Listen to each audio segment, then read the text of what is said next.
පූර්ණ හානි වෙච්ච 1800න් අපිට තාම කියන්න බෑ. ඒ තැනටම කොච්චර ප්‍රමාණයකට යන්න පුළුවන්ද? අලුත් තැනක කොච්චර පදිංචි කරන්න පුළුවන්ද කියලා අපිට තාම දත්තයක් හදාගන්න බෑ නේද? හරි. ඊළඟ ඔයගලන්ට කොහොම වුණත් මේ 1800 යම් පවුල් ප්‍රමාණයක් ඒ තැනටම යන්න බැරි වෙයි. යන්න බෑ විතරක් නෙවෙයි. අපි යවන්න ඕනෙත් නෑ. ඒ කියන්නේ අපේ ප්‍රතිපත්ති වෙනවා. ඒතකොට ඕගොල්ලන්ට තියනවද මේගොල්ලෝ පදිංචි කළ හැකි? මේගොල්ලෝ 900 800 හොයාගන්න පුළුවන් මොන ප්‍රදේශවලද කියලා. ඒ ආසන්න ප්‍රදේශවල රජයේ ඉඩම් තියනවද? රජයේ ඉඩම් විදියට විශාල වශයෙන් තියෙන්නේ කුණ්ඩසාල විතරයි. අනිත් ඒවා ගොඩාක් LRC ඉඩම් තියෙන්නේ. නෑ අපි කියන්නේ මෙහෙමයි.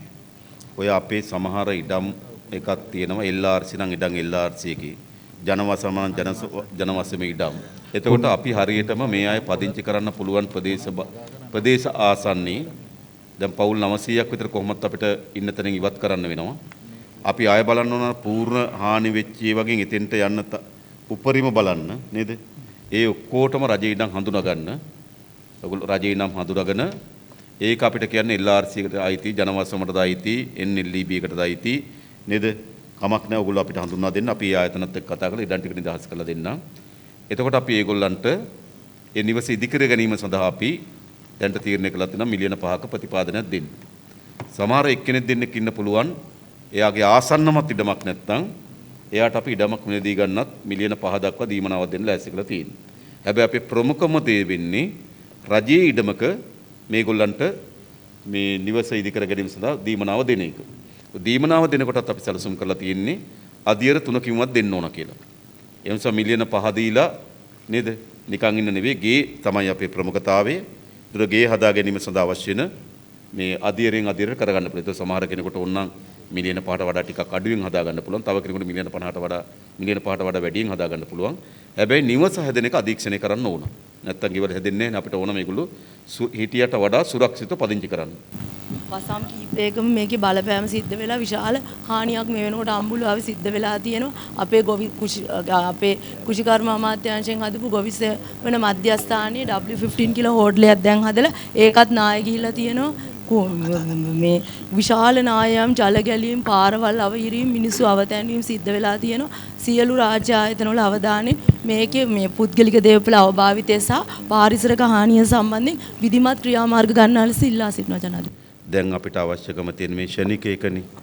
ෂණිකේක. නමුත් අපිට ස්වභාවික ආපදාවන් එන එක අපිට වළක්වන්න බැරි වේවි. ගම් වතුර, කුණාටු, නායම් දැන් මේව අපිට වළක්වන්න බැහැනේ. හැබැයි අපි දීර්ඝ කාලීන සැලසුමක් අපිට අවශ්‍යයි. ඒ වගේ දේපල සහ ජීවිතවලට වෙන හානි වළක්වන්න. අපි ADB එකත් එක්ක සාකච්ඡා කරමින් තියෙනවා. සම්පූර්ණ මේ විශේෂයෙන්ම මධ්‍ය කඳුකරේ පිළිබඳව හොඳ අධීක්ෂණයක් කරලා අපිට ඉවත් කරන්න පුළුවන් තැන් මොනවද කියලා හඳුනාගෙන මම කියන්නේ අවුරුද්දෙන් කියලා. හැබැයි අපි අවුරුදු කීපයක වැඩසටහනක් හදලා දි รา පත් වෙලා තියෙන මධ්‍ය කඳුකරේ යලි සුවපත් කර ගැනීම සඳහා අපි වැඩසටහන හදන්න ඕනකම තියෙනවා. ඒක ටිකක් ලොකු වැඩසටහනක්. හැබැයි මෙතන සිද්ධ වෙලා තියෙන දේ තමයි මේ අනවසර ඉදිකිරීම් වලට කවුද අවසර දුන්නේ? කොයි ප්‍රාදේශ සභාවෙන්ද අවසර ගත්තේ? විදුලිය දුන්නේ කොහොමද? ඒ වගේ ප්‍රශ්න මතුවෙන්නේ. ඒ නිසා මේවර විශාල ලෙස අක්‍රමවත්ව සිදුවෙච්ච එකක් තියෙනවා. ඒ නිසා මීට පස්සේ විදුලි බල මණ්ඩලය කිසිසේත්ම අනවසර ඉදිකිරීමට විදුලිය දීම නතර කරන්න ඕන.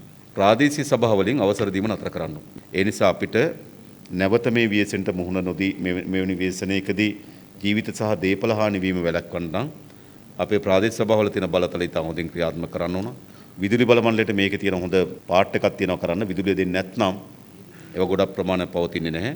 ඒ නිසා අපි ඒ වගේම මධ්‍ය කඳුකරේ අපි සමීක්ෂණයෙන් පසුව ක්‍රමානුකූලව මම හිතන්නේ හඳුනාගත් ප්‍රදේශවලට අපි වන්දි දීලා ඒ වගේ ඉඩම් සහ ඒ ප්‍රදේශ ආණ්ඩුවට පවර ගන්න අපේ සැලසුමක් තියෙනවා.